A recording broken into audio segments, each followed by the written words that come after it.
안녕하세요. 평택대학교에서 한국사 이해를 가르치고 있는 조청현이라고 합니다. 오늘은 그 고려시대의 사회와 문화에 대해서 한번 공부해 보도록 하겠습니다. 그런데 생각해 보니까 이 권문세족부터 원의 간섭기까지 아직 못한 부분이 있어서 그 부분도 추가로 하도록 하겠습니다. 자, 이 권문세족의 권력 독점이 나타나게 되는데요. 고려 말에. 자, 이 권문세족은 원 내정 간섭기에 원을 등에 업고 권력을 장악하게 됩니다. 친원적 성격이 아주 강하죠. 이들은 이 권문세족들은 정치적으로는 음서를 통해 관직에 진출했고요. 도평의 사사를 장악하게 됩니다. 도평의 사사는 앞서 얘기한 대로 고려에서 부마국으로 격화되면서 생긴 중앙행정기관이라고 말씀드린 바 있습니다. 그러면서 음소를 통해 관직을 독점하고 도평의사사를 장악함으로써 국정을 좌우하게 됩니다. 경제적으로는요, 대농장을 차지하고 농민을 핍박하여 농토를 빼앗고 또 농민을 노비로 삼는 경우가 많았습니다. 다시 말하면 사회 모순이 심화되었다고 볼 수 있죠. 자, 권문세족의 횡포가 어땠는지 한번 고도사 저려를 통해서 그 당시의 분위기를 살펴보도록 하겠습니다. 서해도에 흩어져 떠나간 백성들이 많아서 고을이 텅 빈 곳이 자그마치 5, 6개소나 되었다. 해주에서 관인을 정부에 바쳤다. 순정군 숙이 고을의 농토 5천여 개를 빼앗았기 때문이다. 숙은 그의 누이인 배간 홀독이 황제에게 총애를 받았으므로 황실의 세력을 믿고 원나라 황실의 세력을 믿고 법에 어긋나는 짓을 많이 하였으며 왕이 보아도 역시 거만하여 예의가 없었다. 심지어 국왕까지도 우습게 보는 경향이 이 권문세족, 특히 원 황제와 관련된 사람들이 이런 법에 어긋나는 행동을 아무 파렴치 스스로 뉘우침도 어떤 뉘우침도 없이 저지르고 있었던 것입니다. 또 다른 기사를 한번 볼게요. 이때의 이인임, 임견미, 그리고 염흥방이 자신들이 거느리고 있는 나쁜 종을 시켜 좋은 토지를 가진 사람들이 있으면 모두 물풀의 나무로 때리고 이를 빼앗게 하였다. 땅의 주인이 비록 관가에 문권을 가지고 있더라도 관리라 할지라도 감히 항변하지 못하였다. 이때 사람들이 이것을 물풀의 공문이라 하였다. 사적 이익을 위해서 사실은 자신의 직함을 팔았던 것이죠. 지금식으로 하자면 직권 남용에 이또 땅을 뺏었으니까 이건 뭐 공갈 협박에 아주 걸릴 것이 한두 가지가 아니죠. 이러한 불법 행위를 권문세족 원과 관련 그리고 원과 친분을 가졌다는 이유만으로 자행해도 국법이 통용되지 못했던 그런 암흑한 시절이 있었던 것입니다.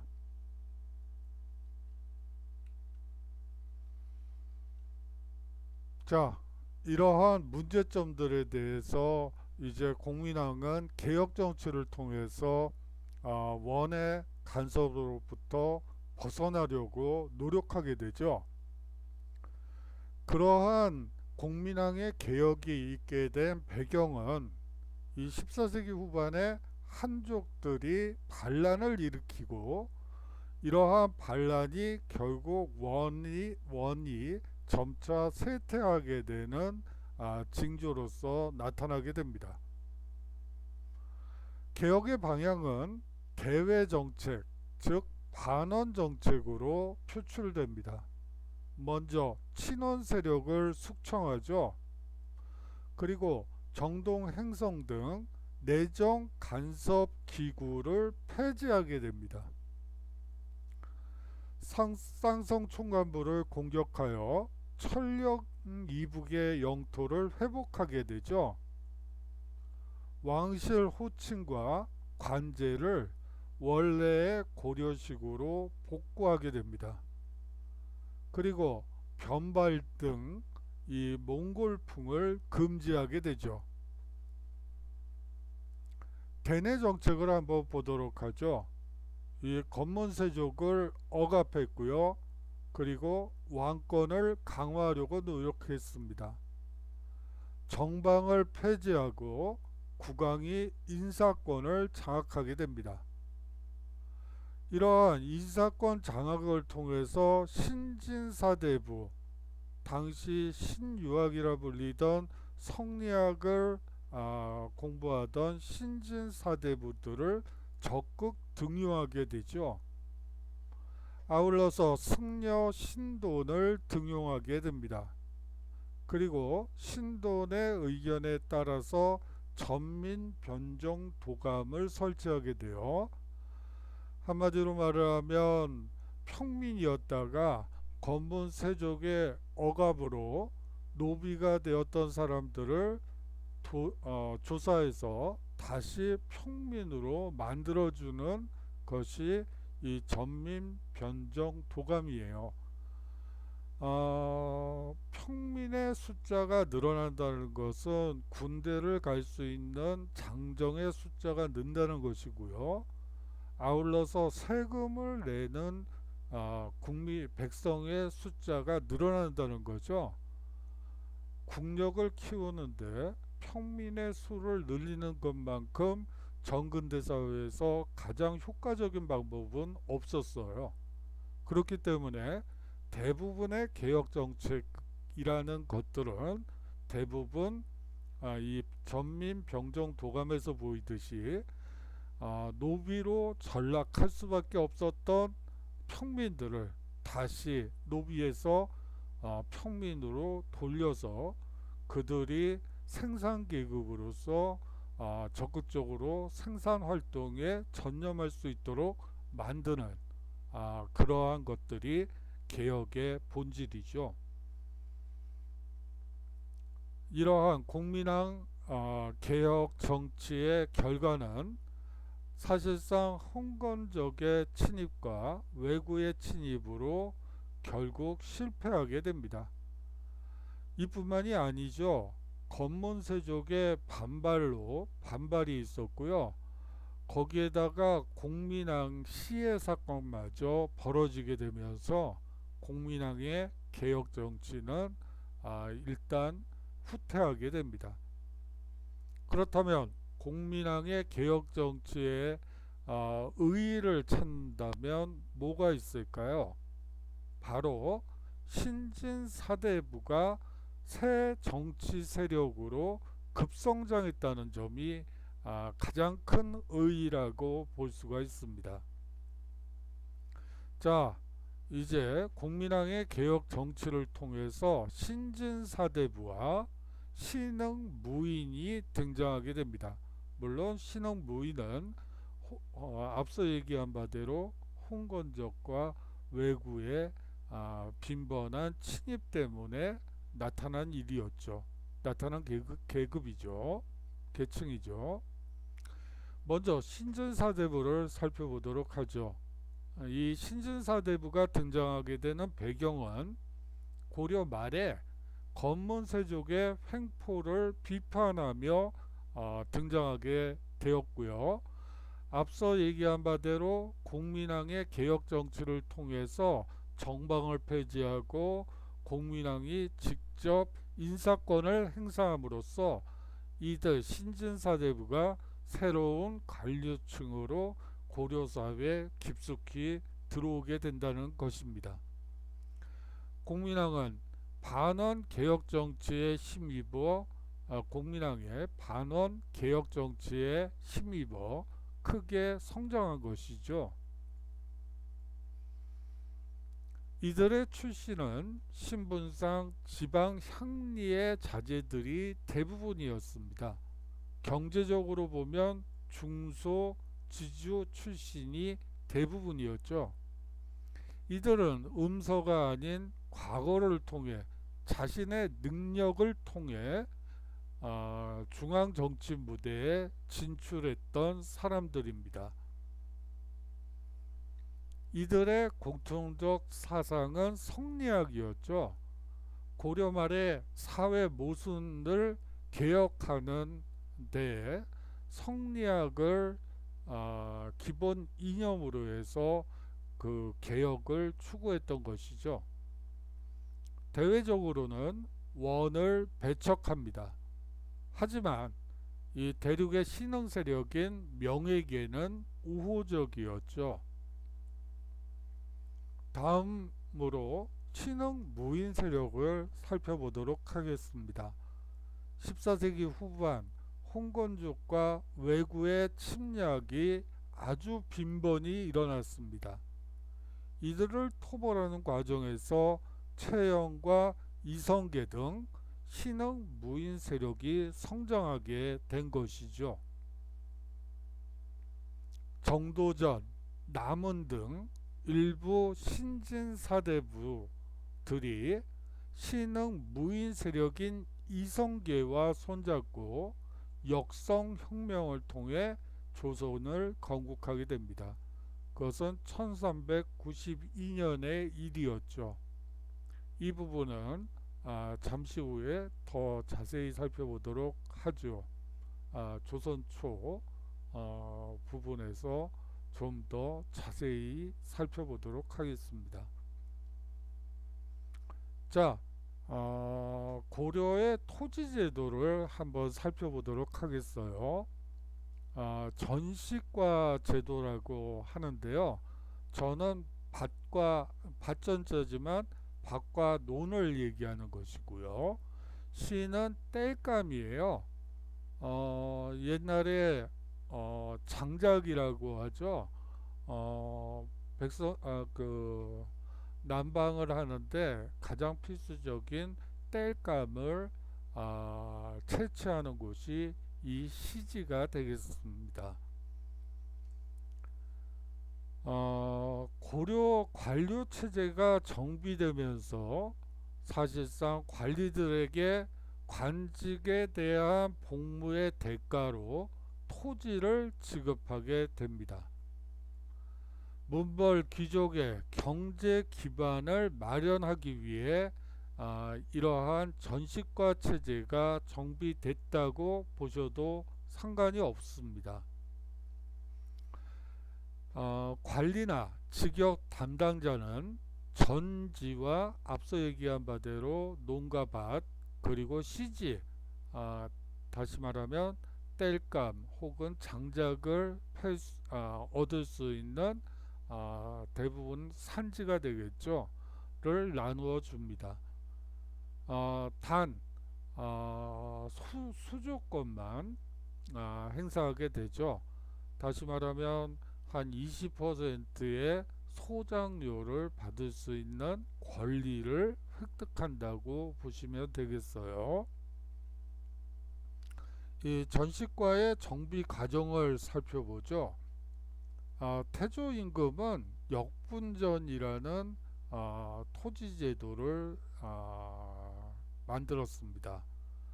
사실 이것은 인품이 기준이 되어 지급되었다고 하는데요. 여기서 말하는 인품은 인품이 좋다 나쁘다라는 뜻이 아니고 사실상 새 왕조 개창에 어느 정도 협력했느냐, 협력도 많이 협력한 사람이 있고 좀 조금 도움이 된 사람도 있겠죠. 거기에 따라 그 인품 기준, 다시 말하면 새 왕조 개창에 어느 정도의 지분을 가지고 있느냐에 대한 농공 행상이라고 여러분들이 생각하시면 될 것 같아요. 다시 말하면 역할에 따라 나누어진 땅이다 라고 이해하시면 될 것 같습니다. 그러던 것이 경종 때가 되면요, 시정 정식과 제도를 도입하게 됩니다. 한 가지, 앞서 인품이라고 했는데 여기에 공복에 따라 차등 지급이라는 새로운 수식어가 붙었네요. 그렇다면 공복이 뭔지 아셔야 되겠죠. 쉽게 얘기를 하면 관리가 돼서 입는 옷의 색깔을 얘기하는 거예요. 그렇기 때문에 높은 고위 관리들은 자색을 입고요, 붉은 계통을 입고, 또 낮은 관직을 가진 사람들은 파란색 공복을 입게 되죠. 그리고 가슴에 어떤 새나 동물들의 표식이 되어 있는데요, 거기에 따라 차등 지급을 한다고 여러분들이 이해하시면 돼요. 이것은 사실은 광종 이후에 과거 제도가 시행되면서 이제 그 뭐죠, 공신들 말고 중앙 정계의 과거를 통해서 관직을 얻게 된 또 다른 부류들이 생겨나게 된 것이죠. 사실상 그들에 대한 농공행상, 다시 말하면 복무 대가를 지급하는 규정이 신설됐다고 보시면 될 것 같습니다. 이 목종 임금이 되면 개정 전식과를 시행하게 됩니다. 여기서는 전 현직 관리들에게 토지와 전시를 나누어 주었죠. 관직에 따라 18등급으로 구분하여 지급하게 됩니다. 문종 때에 경정전식과를 시행하게 됩니다. 앞서는 전현직 관리에게 주었던 것을 이제는 현직 관리에게만 지급하게 되는 것이죠. 다시 말하면 문종 시대가 되면 이제 공신들의 영향력, 공신 후예들의 영향력보다는 관료 계급들이 이제 안착이 되고 정착이 돼서 소위 말하는 문벌 귀족이 형성되었음을 이 토지 제도를 통해서 알 수 있게 됩니다. 이 전시과 제도는 이제 붕괴되게 되죠.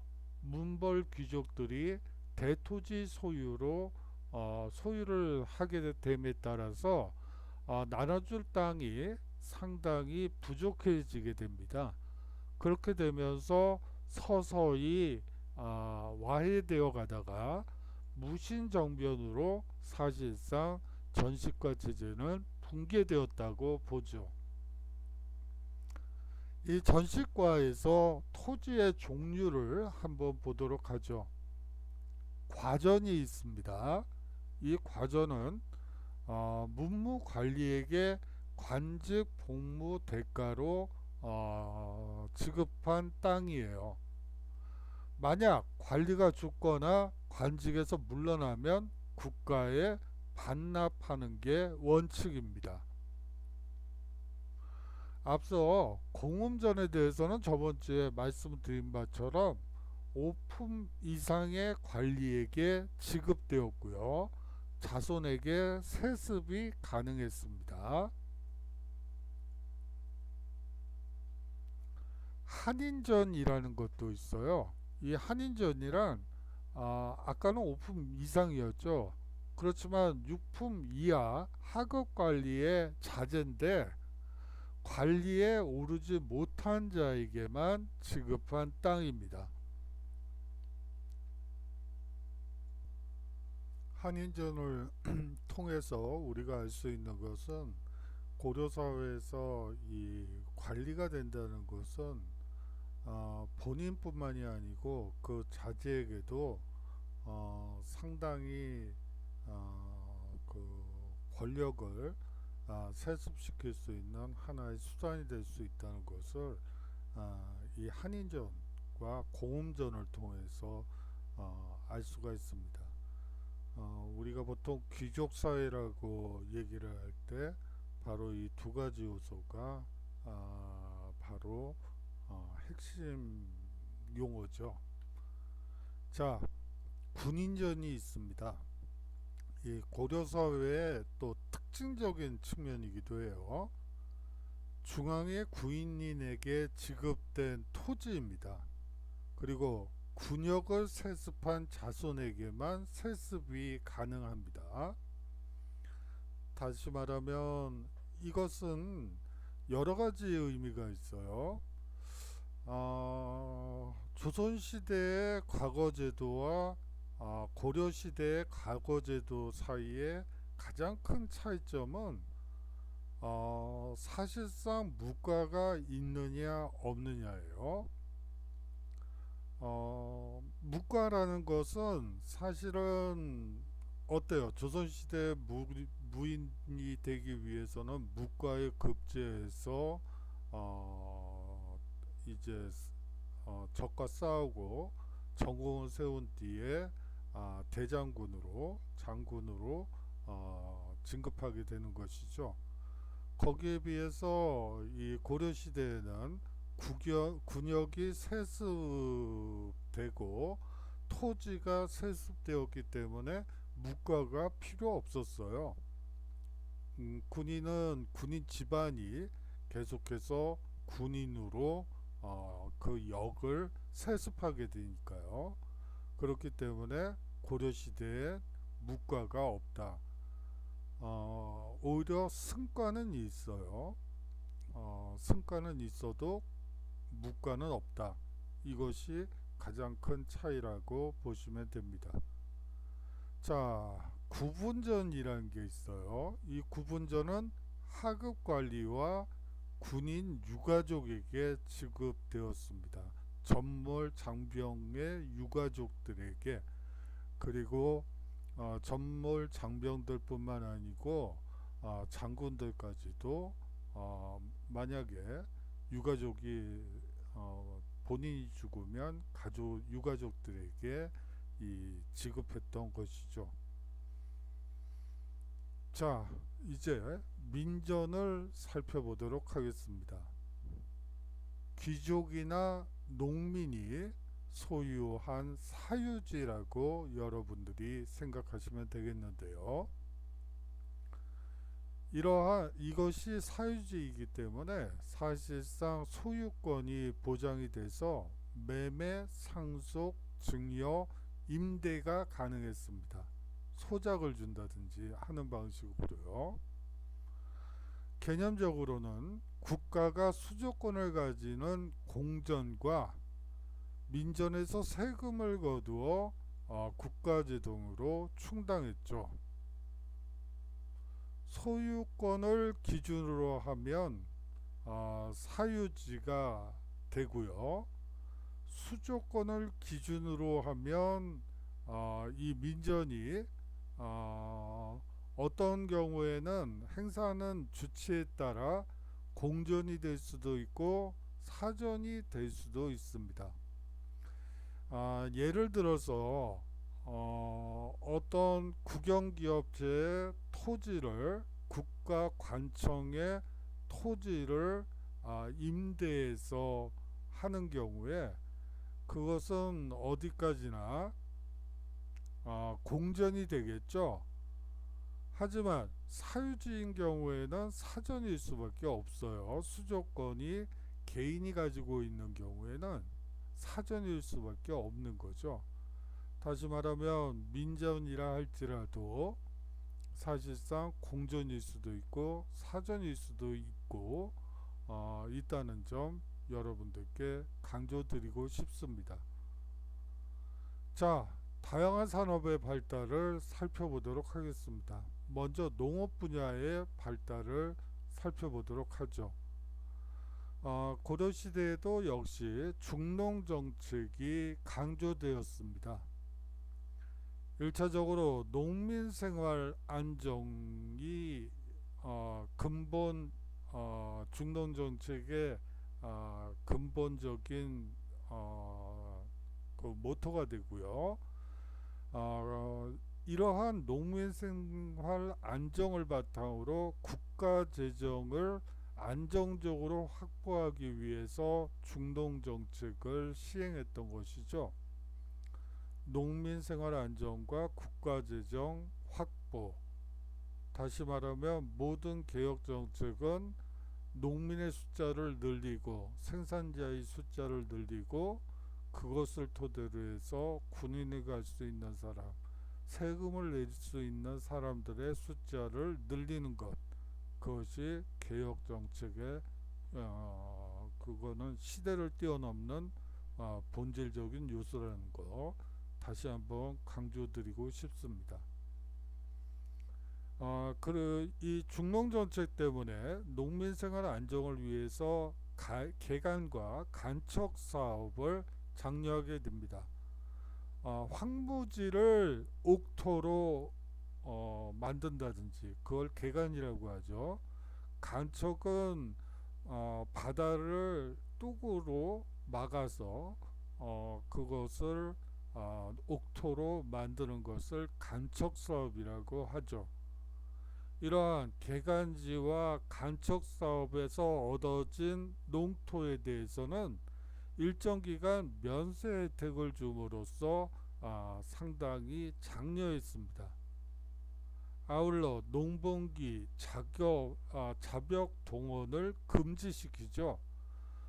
한참 농사 짓고 있는데 성사로 와라, 도로 닦으러 나와라, 국가에서 그 하천 복구 사업에 투입을 한다든지 이런 자벽에 동원시키는 것을 금지시켰던 것이죠. 농사를 지시기에는 농사만 열심히 짓게끔 했던 거예요. 아울러 재해 발생 시에는 세금 감면 혜택을 주었죠. 자, 이 시기에는 농업기술의 발달도 있었습니다. 이 당시에 저수지 축조가 확대됐고요. 소를 이용한 기피가리가 일반화되었습니다. 아울러 12법 실시로 휴경지가 감소했죠. 12법이라는 것은 우리식으로 현대식으로 얘기하면 비료예요. 근데 과거에는 질소 비료를 만들 수가 없었죠. 그래서 어떤 식의 비료를 썼냐면 퇴비에다가 가축의 분묘를 묻혀서 숙성을 시켜서 그것을 농토에다 골고루 썩는 것이죠. 그렇게 하면 땅 힘이 좋아져서 농사를 잘 지을 수 있었어요. 하지만 휴경지는 계속해서 있었죠. 휴경지가 완전히 없어진 시기는 조선시대 중반기 이후에요. 뭐가 발견됐을 때 소위 말해서 휴경지가 없어졌을까요? 어떤 비료를 썼을 때?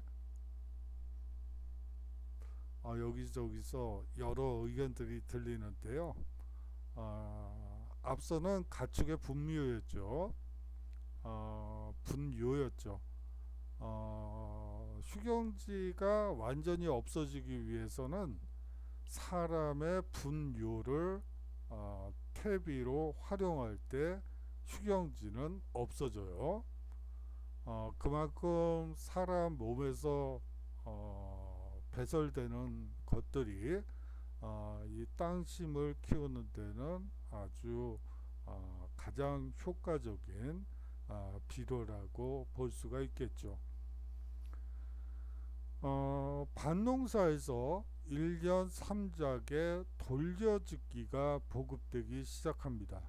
그리고 고려 말에 이르면 남부지방 일부에 한정된 것이긴 하지만 모내기법이 보급되죠. 아울러서 공민왕 때에 목화 재배가 시작이 되죠. 문익점이 목화씨를 들여와서 무명, 면포를 생산하게 됩니다. 이 무명과 면포의 생산은 의생활에 혁신을 가져오게 되죠. 자, 다양한 산업의 발달, 이번에는 수공업을 한번 보도록 하죠. 수공업은 고려전기와 후기가 약간 좀 다른 특징을 가지고 있어요. 좀 구분해서 보실 필요가 있는데요. 이 고려전기에는 관청수공업과 향소부곡소에서 봤던 그 소예요. 이 수공업 두 종류의 수공업이 존재합니다. 먼저 관청수공업부터 보도록 하죠. 공장, 즉 다시 말하면 장인들이 중앙이나 지방관청에 소속되어서 왕실이나 관청이 필요로 하는 물품이나 혹은 무기를 생산했습니다. 이 소수공업은 향소 부곡할 때 그 소수공업은 전국 각지의 소에서 금, 은, 종이, 먹 등을 생산하여 곡물로 납부했었죠. 금, 은, 종이, 먹뿐만이 아니고 부채, 뭐 여러 종류가 있죠. 뭐 호미, 낫 이러한 것들을 생산해서 그것을 곡물로 납부하는 이 소수공업이 사실 상당히 발달돼 있었다고 볼 수가 있습니다. 자, 그런데 이제 고려 후기로 넘어가면요. 사원 수공업과 민간 수공업이 발달하게 되죠. 사원 수공업은 배, 모시 등의 직물과 술, 소금, 기와 등을 생산했습니다. 이 민간 수공업은 농민의 간의 수공업을 얘기하는데요.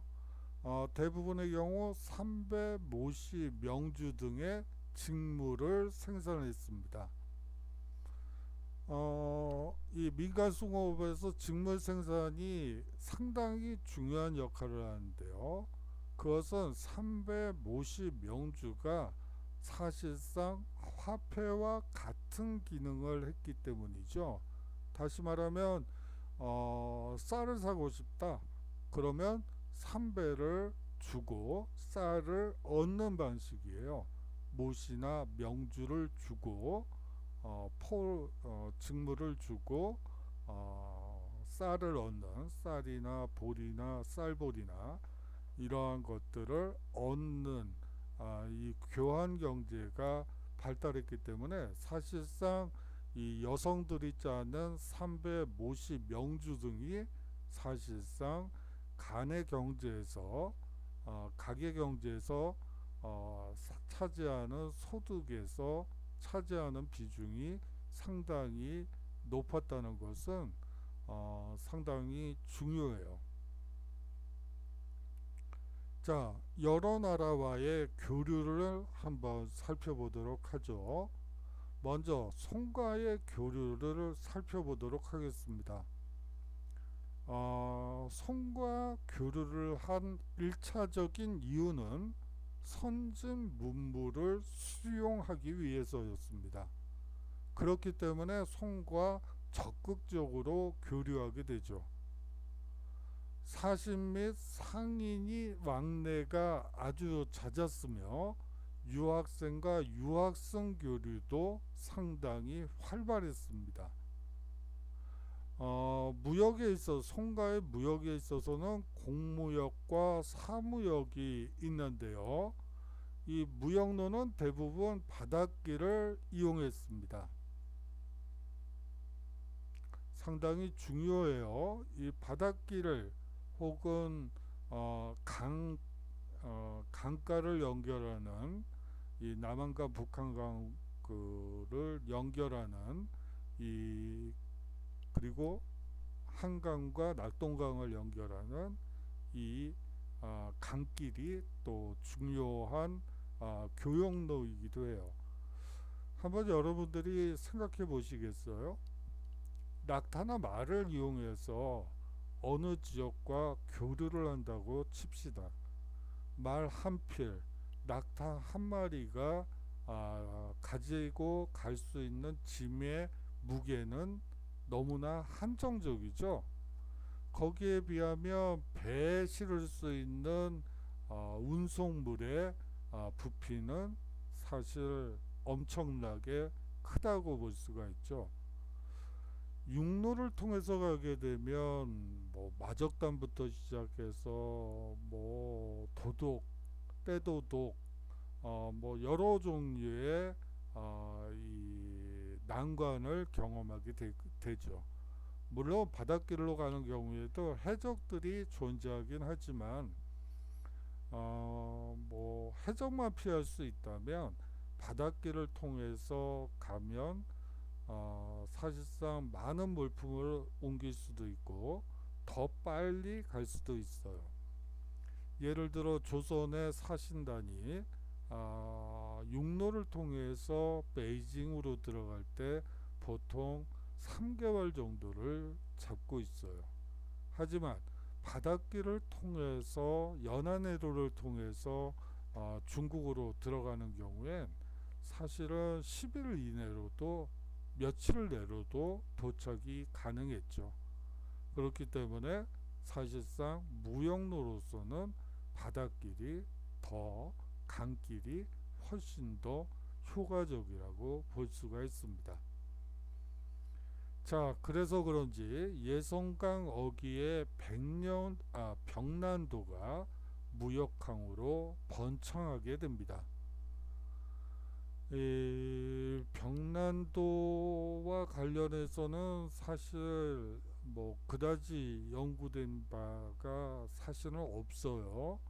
상당히 중요한 아이콘이죠. 병난도라는 아이콘은 상당히 중요한 아이콘인데 거기서 어떤 그리고 어떻게 뭐 이런 연구들은 사실상 별로 없어서 많은 아쉬움을 자아내요. 사실 병난도를 중심으로 해서 뭐 사극을 만들 수도 있을 걸로 보여요. 아주 역동적인 모습이 포착되는 드라마가 아마 만들어지겠죠.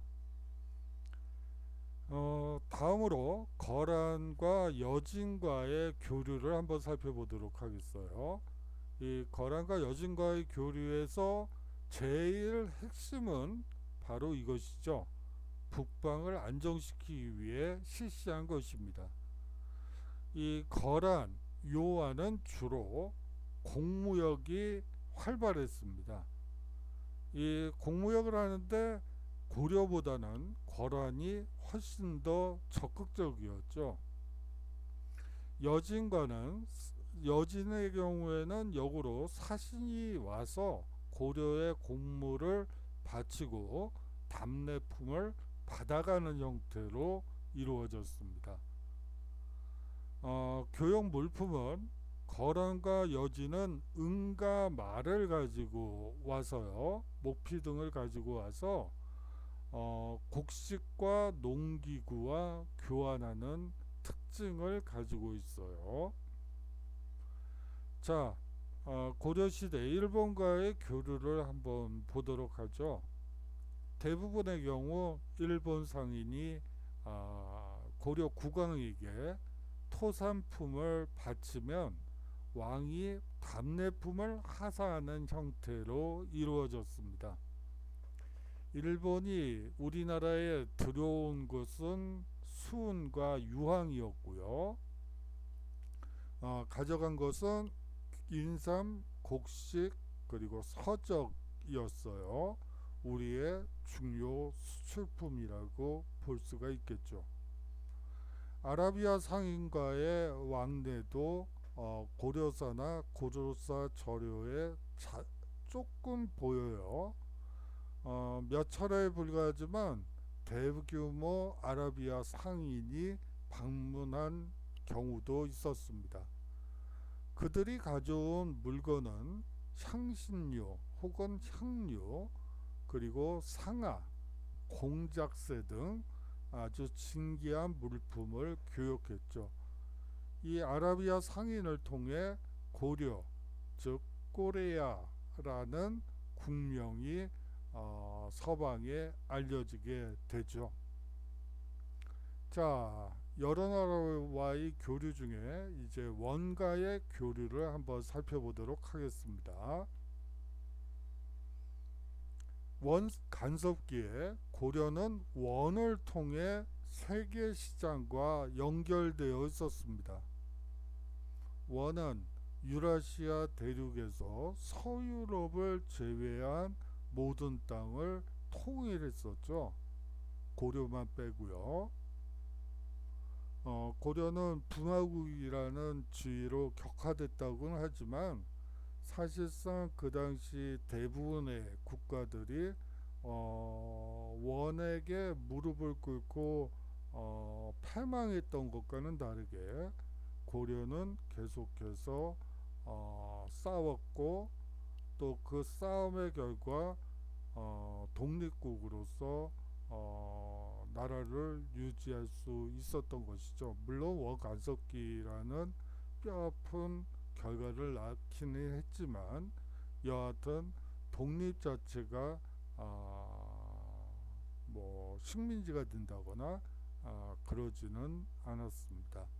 그렇게 됨으로써 원을 통해 세계 시장과 연결되게 된 것이죠. 원가는 공무역을 했어요. 고려에서 예물을 보내고 원이 답례하는 형식으로 공무역이 이루어집니다. 이 사무역은 공무역보다 원 시기에 훨씬 더 규모가 컸어요. 그렇기 때문에 은 유출로 고려 경제에 큰 타격이 되었죠. 사실상 무역 적자가 사실상 심화되면서 고려가 가지고 있던 은이 상품을 수입하면서 은으로 대금을 결제했기 때문에 결국 은 유출로 나타나고, 그것이 결국은 국제수지 적자로 연결되면서 고려 경제에 큰 타격을 입혔던 것입니다. 이 동서 교류가 활발해지죠. 생무긴이 고려에 귀화하여 상인으로 활동하기도 합니다. 이런 경우가 종종 있어요. 여기서 말하는 생무긴은 어디일까요? 바로 지금의 아랍 아니면 중앙아시아에 살던 사람들을 얘기하죠. 자, 고려의 신분제도를 한번 살펴보도록 하겠습니다. 먼저 귀족부터 시작해 보죠. 고려의 신분은 지배층과 피지배층으로 나누어 볼 수가 있어요. 지배층으로는 귀족과 중류층이 있고요. 귀족은 국가 운영을 담당하고, 중류층은 행정 신부를 담당한 사람들이라고 여러분들이 보시면 되겠습니다. 피지배층은 양민과 천민이 있었습니다. 양민은 생산활동에 종사했고요. 천민은 국가나 지배층을 위해 봉사하는 사람들이었습니다. 귀족은 이 문벌 귀족을 얘기하는 건데요. 왕족과 여러 대에 걸쳐 고위 간직을 차지한 가문, 다시 말하면 왕족이거나 혹은 여러 대에 걸쳐 고위 간직을 차지한 가문이 문벌 귀족을 의미하는 것입니다. 대부분 개경에 거주하는 특징을 가지고 있죠. 이 귀족들이 가지고 있는 정치적 특권은 과거를 통해서나 혹은 음소로 고위 간직을 독점하고 있었다는 사실입니다. 과거 시험을 보다가 과거에서 떨어지면 음소를 보는 게 아니고 그냥 처음부터 음소제로 고위 간직을 거의 독점하게 되고요. 일부 귀족들 중에 학문 소양을 갖추고 있는 사람들이 가끔씩 과거를 보는 형태를 보이고 있어요. 다시 말하면 부모님 잘 만난 덕으로 고위 간직을 독점하게 되는 그러한 책이라고 여러분들이 이해하시면 되고요. 경제적 특권이 있죠. 이 문벌 귀족들에게는요. 국가로부터 공음전과 과전, 현직 관리들에게 주는 과전 혹은 녹봉, 이 녹봉은 월급이 되겠어요. 등을 받았죠. 사실상 고려시대의 경제적 부 대부분을 독점했다고 볼 수가 있습니다. 이 중첩된 혼인관계로 귀족주의를 유지하고 있다는 점도 중요하고요. 대문벌 귀족이 되기 위해서는 왕실과의 결혼을 중시하게 됩니다. 중요해요. 왕실과의 결혼은 어떤 집안이 문벌 귀족으로서 상당한 영향력과 지배력을 여러 대에 걸쳐 지속시키기 위해서는 상당히 중요한 조건이 됩니다. 그러던 귀족층도 이제 변화가 이루어지게 되죠. 무신정변 이후에는 무신들이, 원간섭기 이후에는 친원 세력이 중심이 된 권문세족들이 귀족층으로 변질됩니다. 자, 다음으로 중류층을 한번 살펴보도록 하죠. 주로 지배기구의 말단 행정 업무를 담당하고 있다는 것이 이 중류층에게 중요해요. 이들의 구성을 한번 볼까요? 중류층에 이 잡류가 있습니다. 중앙관청의 실무를 담당하던 하급 관리들이라고 보시면 되고요. 남반이 있어요. 이 남반은 궁중 여러 업무의 실무를 담당합니다. 뭐 예를 들어서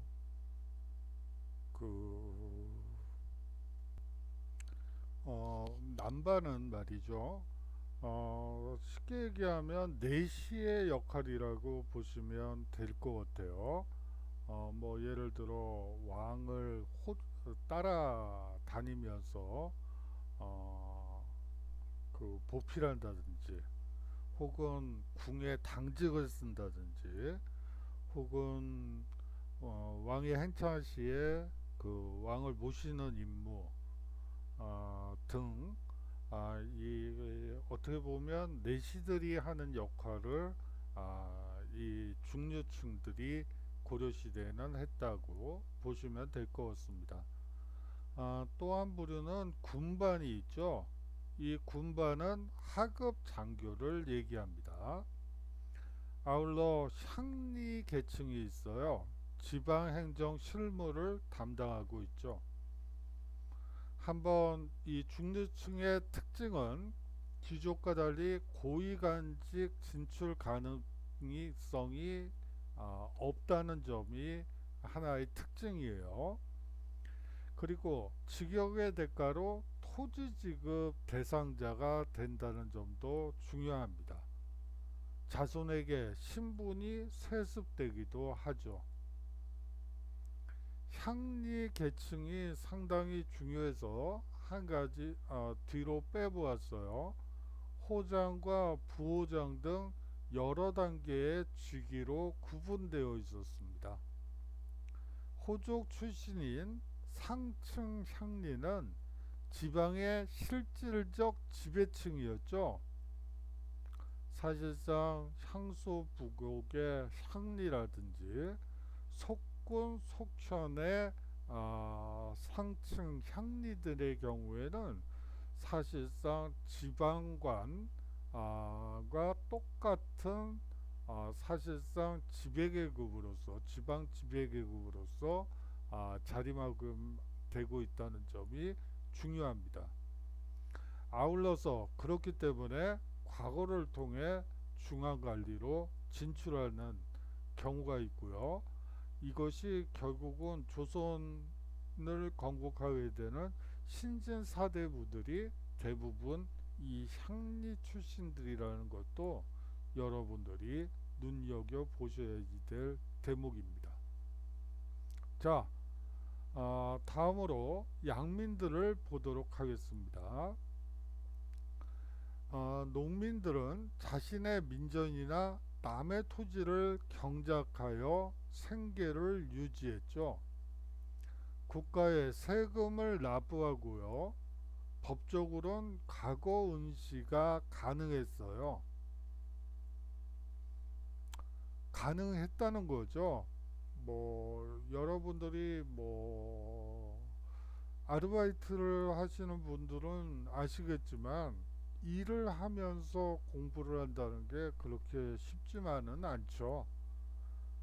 형식적으로 과거 응시 자격이 그리고 볼 수 있다는 건 문은 열려져 있다고 하지만 실질적으로 농민들 중에서 자기 땅을 경작하는 농민들 중에서 몇 퍼센트가 과거 응시를 했을까 생각해 보면 그 숫자는 거의 없다라고 봐도 과언이 아니겠죠.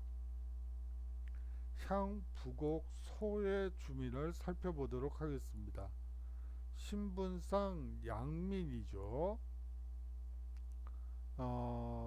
거기에 비하면 물론 그렇지만 백정농민, 일반 농민에 비해서는 차별을 받는 존재들이었어요. 이 일반 양민들, 농민들에 비하면 더 많은 세금을 납부했고요. 아울러서 향, 부곡, 소의 주민은 국자간 입학과 과거 시험 응시가 불가능했습니다. 큰 차이가 있네요. 그렇죠? 아주 큰 차이가 있어요. 물론 실제로 과거를 응시했느냐 안 했느냐는 또 다른 문제지만 자격이 있느냐 없느냐는 사실 본질적인 부분이죠. 거기다가 거주 이전의 자유가 없었습니다. 향부곡의 주민들이 주로 농업에 종사했다면 앞서 얘기한 바대로 소의 주민은 수공업에 종사하게 됩니다. 천민을 한번 보도록 하죠. 이 천민은 재산으로 간주되었습니다. 그렇기 때문에 매매, 상속, 증여가 가능했죠. 부모 중 한 명이 노비면 그 자녀는 무조건 노비가 되었습니다. 소유권은 어머니 소유주에게 귀속됐죠. 어머니 소유주에게요. 자, 노비의 종류를 한번 살펴보죠. 공노비, 사노비, 외고노비로 크게 세 부류로 나누어 볼 수가 있습니다. 공노비는 국가기관이 소유한 노비죠. 입역과 외거 노비로 구분됩니다. 여기서 외거 노비라면 관청에서 숙식을 해결하는 것이 아니고 독립적인 가정을 이루고 재산을 소유하고 한 가정을 이룬다는 의미를 가지고 있어요. 산노비도 산노비들은 개인이나 사원 소유가 대부분이고요. 솔거 노비와 외거 노비로 구분됩니다. 솔거 노비와 외거 노비는 솔거 노비는 사실상 개인의 집에 그냥 붙박이로 있으면서 봉사를 하는 거죠. 이 외거 노비는 출퇴근이 가능해요. 공노비 중에도 외거 노비가 있다는 것도 중요하고요. 이 외거 노비는 가정을 이루고 재산을 소유하기 때문에 백정 농민과 비슷한 처지라고 여러분들이 생각하시면 될 것 같습니다.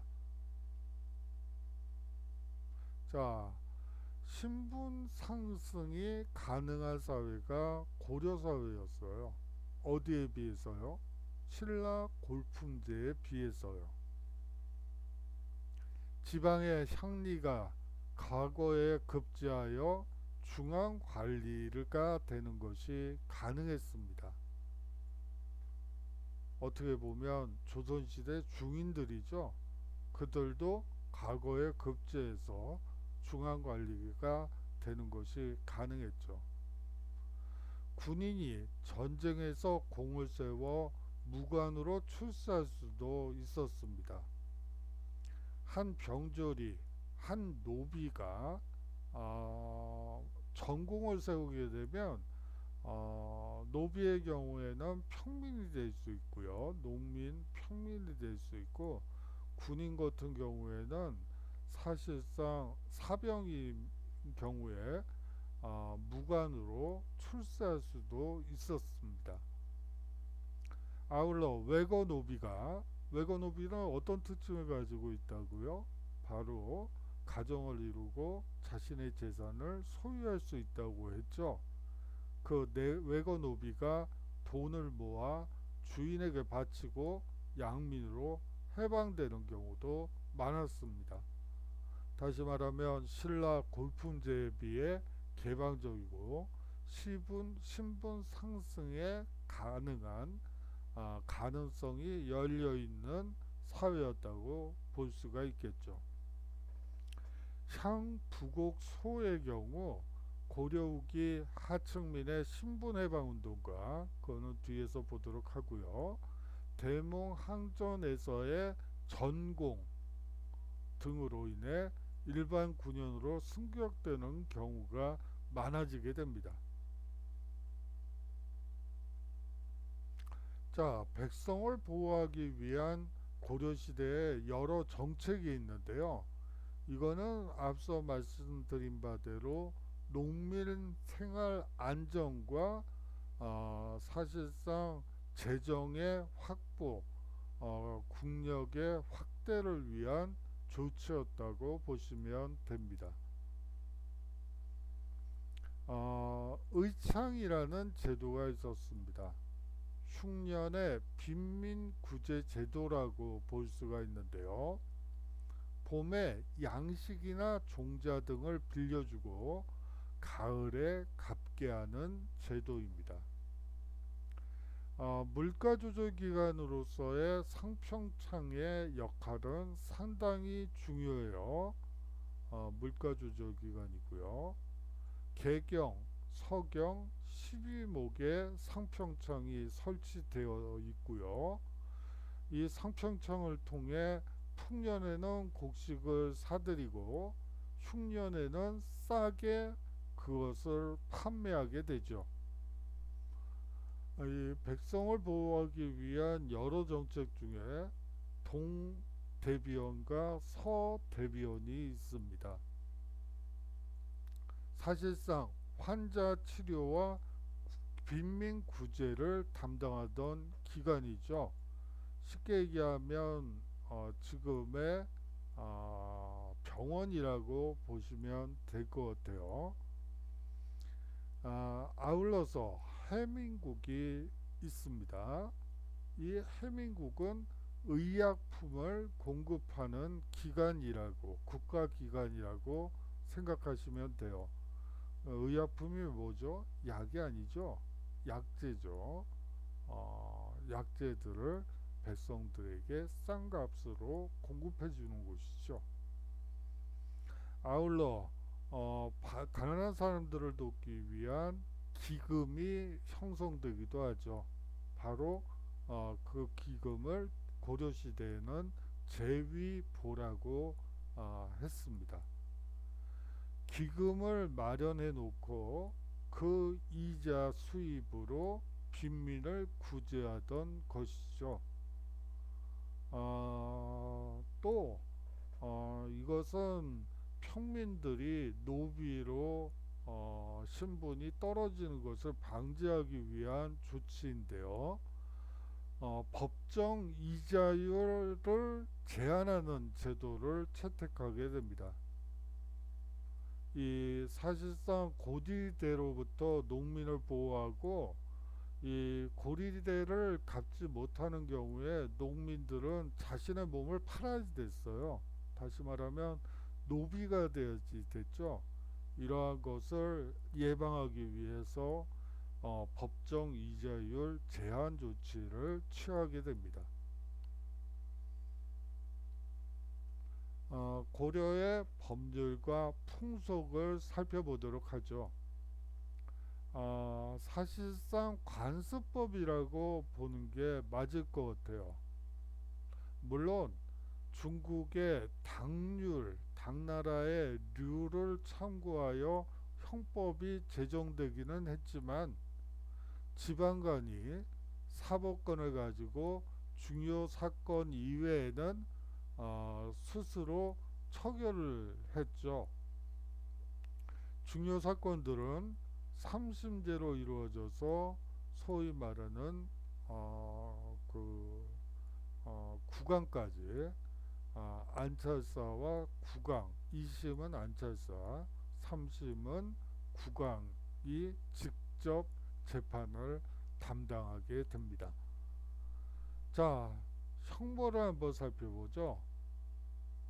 태장 도유사의 5종이 시행되었어요. 반역죄와 불효죄는 중죄로 다스렸죠. 사형이 언도될 가능성이 높은 사건에 대해서는 삼심제를 채택했습니다. 자, 여기서 과제 한 가지 한번 내볼게요. 태장도유사가 뭔지 한번 좀 찾아보세요. 그래서 그거를 한번 좀 제출해 주시면 좋을 것 같습니다. 첫 번째 과제는 태장도유사의 이 5종의 형벌이 무엇인지 한번 찾아봐 주셨으면 좋겠습니다. 자, 풍속을 한번 살펴보죠. 상장제례의 경우에는 토착신앙과 결부된 불교나 유교의식에 따라 치러지게 됩니다. 고려 초기에는 불교식이 강하죠. 거기에 비해서 고려 후반기로 갈수록 유교의식이 강해집니다. 고려의 명절로는 정월 초하루와 삼진날, 단오, 유두, 추석 등이 있었습니다. 자, 고려의 생활 모습을 한번 살펴보도록 하죠. 자, 향도라는 조직이 있어요. 농민 공동체 조직이죠. 불교 신앙의 바탕을 둔 농촌 공동체라고 여러분들이 생각하시면 될 것 같아요. 9년이나 촌락 단위로 구성되었습니다. 고려 초 활동을 보면 매양 활동을 했죠. 좋은 향을 구해서 제사를 마을 제사를 지니기 위해서 좋은 향을 아, 그 구입하기 위해서 만들어진 농민 공동체였어요. 그러다가 대규모 불사등에 동원되는 등 지역사회 통합 조직으로 자리 잡게 됩니다. 고려 후기가 되면 마을의 공동 노역과 혼례, 상장례, 마을제사 등을 담당하는 농민 조직으로 변화되게 되죠.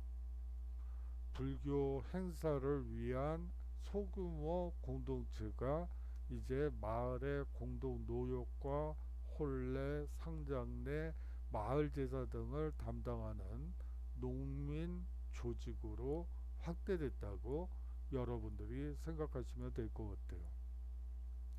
가족제도는 특징은 부부와 자녀로 이루어진 소가족 중심입니다. 이것은 전통시대의 아주 일반적인 특징이기도 해요. 사실상 경제력을 갖추고 있는 귀족들이나 상층 계급을 제외한 대부분의 경우에는 부부와 자녀로 이루어진 소가족이 중심이 될 수밖에 없어요. 하지만 이것도 반만 맞고 반은 틀린 말이에요. 부부와 자녀로 이루어지긴 하는데 자녀들이 어린 나이에 독립을 하게 되죠. 예를 들어 기술을 배운다 혹은 장사를 배운다 한 13, 14살 정도가 되면 전통시대에는 부모의 슬하에서 벗어나서 독립적으로 그 어떤 상인이나 그 수공업자 밑에서 일을 배우고 장사를 배우게 되는 것이죠. 그렇기 때문에 사실은 교육제도가 정착된 이후에나 자녀들이 부모님 슬하에서 남아서 키워지는 기간이 점점 늘어나는 형태가 되는 것이지, 교육제도가 갖춰지기 전까지는 부부와 자녀로 이루어진 소가족이라 할지라도 사실상 이한 13, 14살 되면 슬하에서 벗어나기 때문에 사실상 그 부모와 같이 지내는 시기는 극히 짧았다고 볼 수가 있습니다. 이 고려의 생활 모습 중에 혼인을 보면 일부 일처제가 그냥 일반적이라고 보시면 되고요. 한 가지 고려의 생활 모습에서 독특한 혼인 제도를 보자면 왕족만큼은 근친혼이 일반적이었어요. 오누이끼리 결혼을 한다든지 그런 것들이 고려 초기에는 많이 보입니다. 사실상 다른 피가 섞이지 않은 왕족이 가지는 위험을 세우기 위한 조치라고 볼 수가 있겠죠. 자, 재산 상속에 있어서 고려시대의 특징은 아들과 딸에게 균등 상속을 한다는 특징을 가지고 있어요. 딸, 아들 구별 없이 균등 상속을 하게 되죠. 그뿐만이 아니고 남자냐 아들이냐 딸이냐 구분 없이 모두 부모를 봉양해야 할 책임이 있습니다. 아울러서 아들이 없으면 딸이 부모의 제사를 지내는 것도 당연시 되었죠. 물론 여기서 말하는 제사는 불교식 제사의 가능성이 높죠. 불교식 제사에서는 이제 불사를 드려야지 되겠죠. 그것은 아들이든 딸이든 상관없이 할 수 있는 것이죠.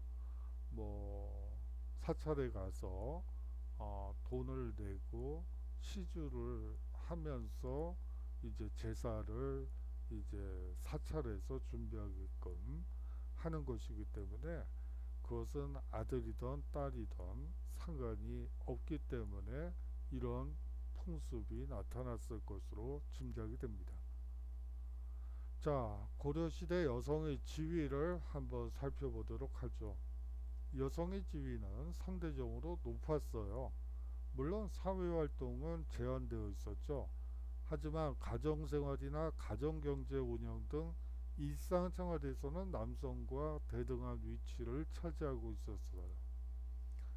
거듭 말씀드리지만 당시에 삼배, 모시, 무명 등은 사실상 화폐와 같은 기능을 하는 거죠.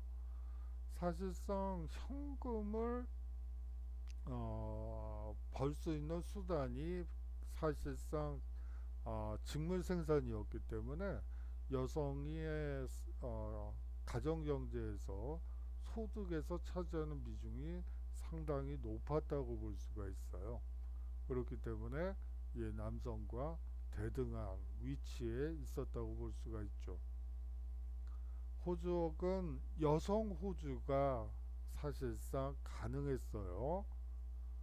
조선시대에는 여성이 호주가 될 수가 없죠. 그런데 이 고려시대에는 여성 호주도 가능했고요. 이 호족을 보면 뭐 이거는 그 족보도 마찬가지예요. 사실상 호족도 그렇고 족보도 그렇고 아들, 딸 구분 없이 연령에 따라 기재했습니다. 장녀다. 그리고 그 다음에 아들이다. 장자다. 그러면 장녀부터 시작해서 장자가 그 다음에 등재되는 형식이라고 보시면 됩니다. 음서의 혜택이 사실상 사위나 외손주에게도 미쳤기 때문에 이 당시에는 처가살이가 이 고위 관료들 사이에 집안들 사이에 일반적인 모습이라고 보시면 될 것 같아요. 아울러 부부지간이라도 여성의 재산권은 국가가 보장했습니다. 결혼할 때 부인이 데리고 온 노비의 소유권은 당연히 부인에게 귀속되었죠. 여성의 재혼은 비교적 자유로웠고요. 재가한 여성의 자녀도 차별이 없었습니다. 죄송합니다. 자녀도 시간만 오래 걸리네요. 재가한 여성의 자녀도 차별이 없었어요. 그리고 호족이나 족보에 똑같이 등재된다는 점도 중요합니다. 이 고려시대 유학과 역사서술의 변화를 살펴보도록 하겠습니다. 고려 초 10세기에 이제 통치체제가 정비되고 유교 정치 이념이 확립되게 되죠. 그러면서 유학은 사실상 이 최승로에서 보여지는 바와 마찬가지로 자주적 성격을 가지고 있었습니다. 성리학적인 유교가 아니고 경전 위주의 유학이 초기에 들어왔기 때문에 사실상 최승로에서 보이는 바와 같이 이 사회의 현실을 어떻게 개혁할 것이냐 라는 문제를 중심으로 해서 이 유학이 발전하게 되죠. 그렇기 때문에 사실상 이 역사학이 발전이 되게 돼요. 왜냐하면 역사를 통해서 이미 검증된 바를 실행하려고 이 유학자들은 역사의 필요성을 바로 이 검증, 어떤 제도가 그것이 그 사회에 유효한가 아닌가를 판가름하는 것이 바로 이 역사의 사례라고 보았기 때문에 사실상 역사 서술을 상당히 중요시 여기죠. 이 자주적 성격이 강하고요, 개혁적 성격이 강해요. 최순로의 시무 28조에서 보이는 바와 같이 그렇습니다. 이 역사 서술에서는 지금 전해지지 않아서 어떤 내용인지는 모르지만 7대 실록, 그러면 7대 왕까지의 실록이 되겠죠. 그리고 고금록 등이 편찬되었다고 해요. 다음으로 고려 중기, 이 시기는 11에서 12세기의 일이고요. 이 시기는 또한 문벌 귀족 사회가 이제 안착된 시기이기도 합니다. 그렇기 때문에 유학의 경향은 보수적이며 아주 사대적 성격을 가지고 있어요. 금나라에서 고려에 대해서 군신의 예를 갖춰라 하니까 그 안을 받아들이죠. 그것은 거란과의 관계에서는 용납될 수 없는 것이죠. 사실은 이 유학의 보수적 사대적 성격이 농후해지면서 그것을 받아들였다고, 사대적 군신 관계를 받아들였다고 보셔도 될 것 같습니다. 이 채충은 해동공자라 불리면서 구제학당을 만들게 되죠. 이 사실상 사립대학이라고 보시면 될 것 같아요. 이거는 뒤에 슬라이드에서 자세히 살펴보도록 하고요. 여기서는 그냥 넘어가도록 하고요. 최충과 함께 김부식이 또한 유명합니다. 김부식이 편찬한 삼국사기가 있죠. 유교 사상에 입각하여 기전체로 만들어졌고, 사실상 김부식의 삼국사기에 대해서는 자주적이지 않다라는 비판을 하고 있어요. 뭐 그런 비판을 많이 받고 있죠. 하지만 삼국사기를 제대로 읽어보면 그것이 과연 사대적이고 또 유교적 사대적인 성격을 농후하게 가지고 있느냐, 제가 봤을 때는 꼭 그런 것 같진 않아요. 여러분들이 뭐 한글로 된 삼국사기, 삼국유사들이 번역된 것들이 있으니까 한번 읽어봐 보셨으면 좋겠어요. 과제로 내는 건 아니고요. 또 다음 기회에 과제로 낼 수는 있겠지만 지금은 아니에요. 여하튼 읽어봐 주셨으면 하는 바람이 있습니다. 고려 후기인 13, 14세기에 무신 정권, 그리고 대몽항쟁기와 원의 간섭이 이루어지던 바로 그 고려 후기엔 이 유학이 침체되는 경향이 나타나게 됩니다. 그러면서 13세기 말이 되면 성리학이 안양을 통해 전래되게 됩니다. 이 시기 역사서는 아주 독특한 특징을 가지고 있어요.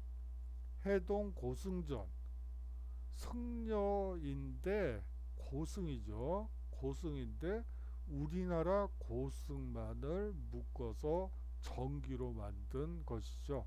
그것을 해동 고승전이라고 하고요.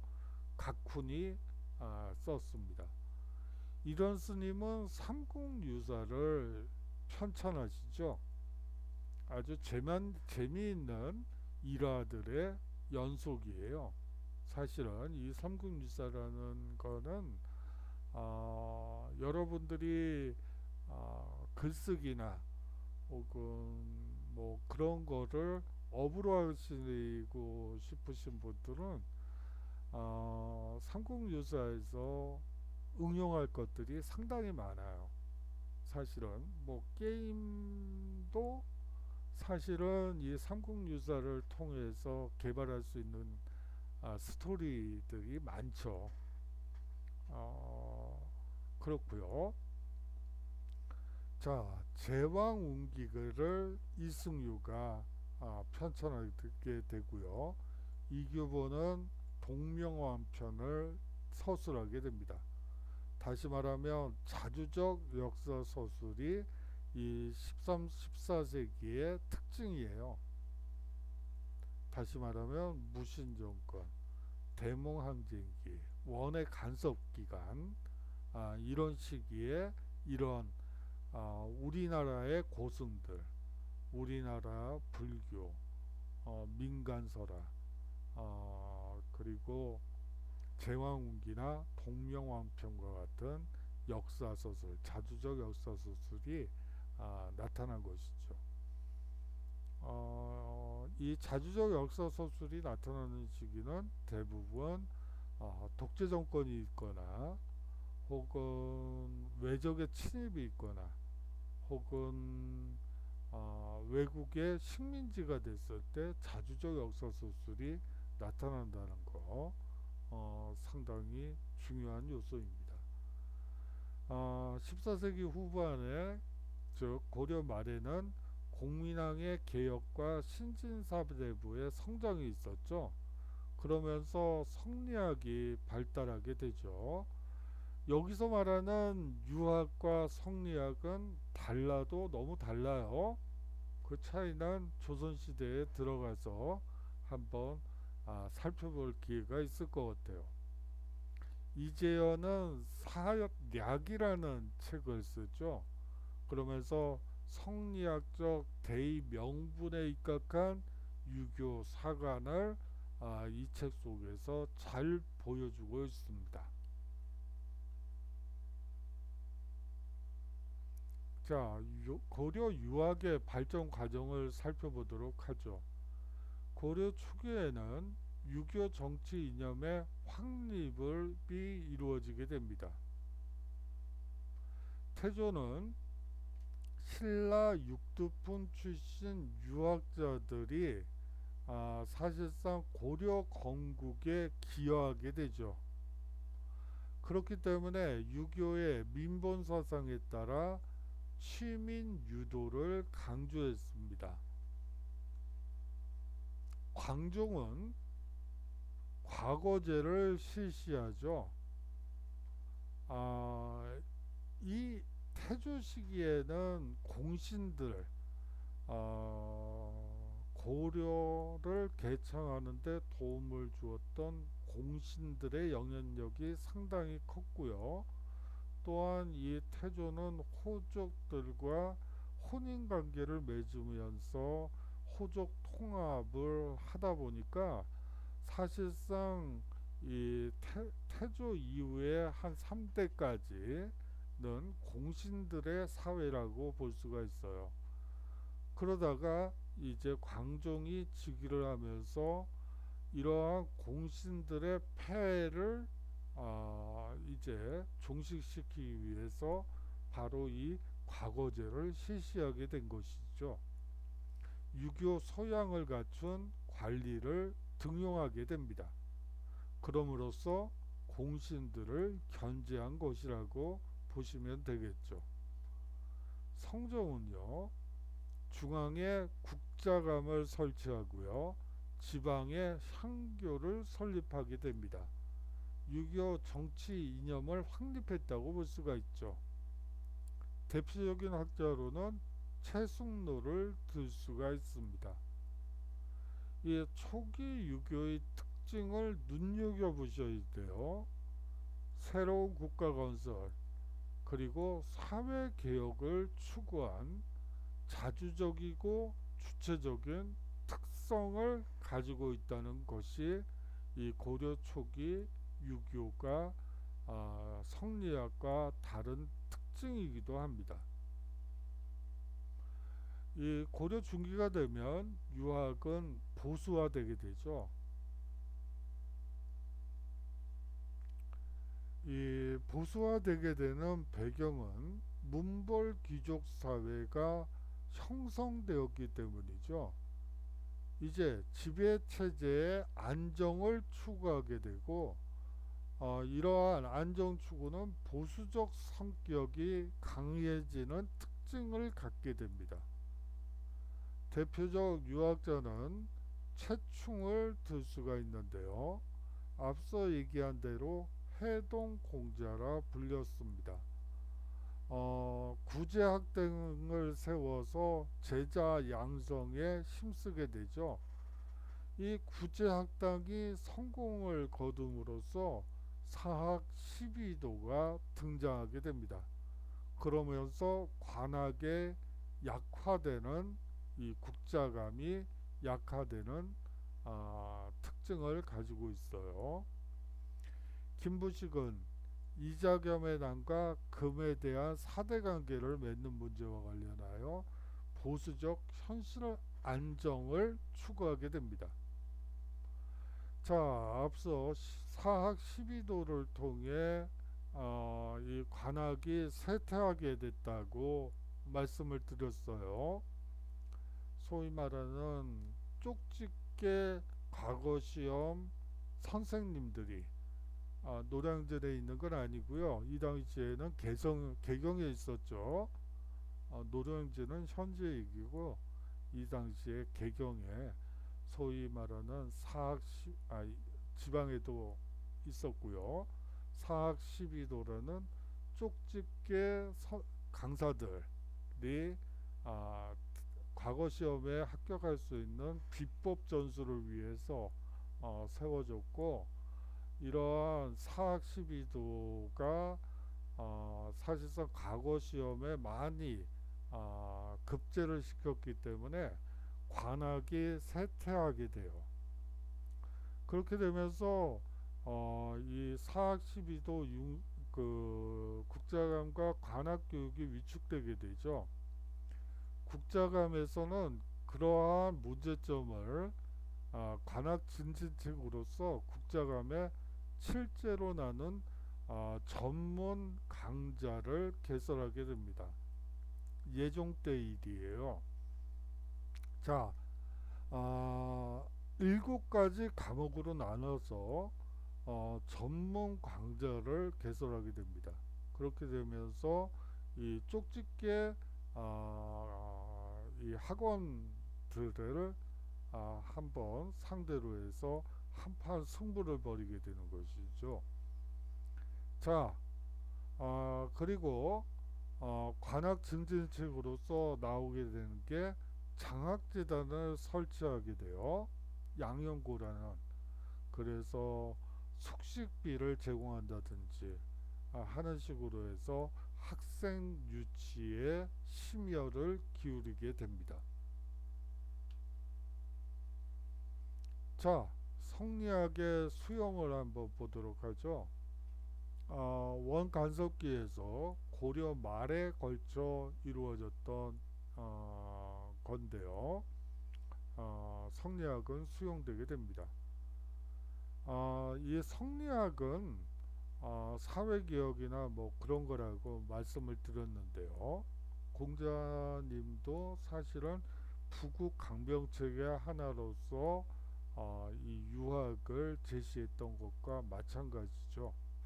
그런데 이제 성리학이 되면서 약간 달라져요. 인간의 심성과 우주의 생성 원리를 탐구하는 철학적 탐구 영역으로 바뀌게 되는 것이죠. 그래서 성리학을 보통 신유학이라고 불렀고, 송해주의가 완성을 시키게 됩니다. 자, 이 고려 유학이 발전하는 과정을 살펴보면 안양에 의해 처음 전래되죠. 충렬왕 때의 일입니다. 심신수양을 중시하고 실천적 측면이 강조됐죠. 그 다음으로 이재현은 원해학자와 폭넓게 교류를 하게 됩니다. 성리학에 대한 이해가 심화됐다고 볼 수 있고요. 이색, 정몽주, 정도전 등 신진 사대부에게 이 이재영과 안양의 이 성리학이 계승된다고 볼 수가 있겠죠. 이 고려말 신진 사대부들이 수용하여 발전시킨 유학의 성격을 한번 보도록 하죠. 이 불교의 폐단과 건문 세족의 횡포를 비판했습니다. 사회 모순의 개혁 의지를 천명하고 있죠. 이 앞서 성리학의 특징은 인간의 심성과 우주의 생성 원리를 따진다고 했는데요. 그러한 원래의 성리학의 형이상학보다는 실천적 기능을 강조했다는 게 이 고려말 성리학의 또 다른 특징이에요. 그것을 여기서 말하는 실천적 기능이라는 것은 소학과 주작 아래의 보급입니다. 다시 말하면 예법을 실천하는 것이 바로 이 사회의 모순을 해결할 수 있다고 본 것이죠. 유교적 생활 관습을 정착시키려고 했다고 볼 수가 있어요. 이 소학과 주작 아래 보급은요.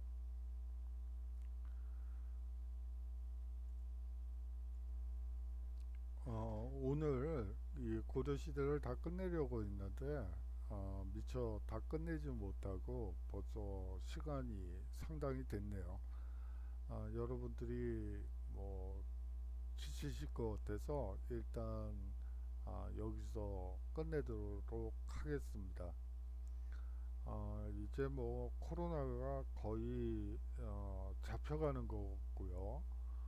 보통 2주 정도 전에 보통 그 온라인 강의 연장에 대한 공문이 보통 오는데 지금 없는 걸로 봐서는 아마도 5월 초에는 공식적인 수업이 가능할 걸로 보입니다.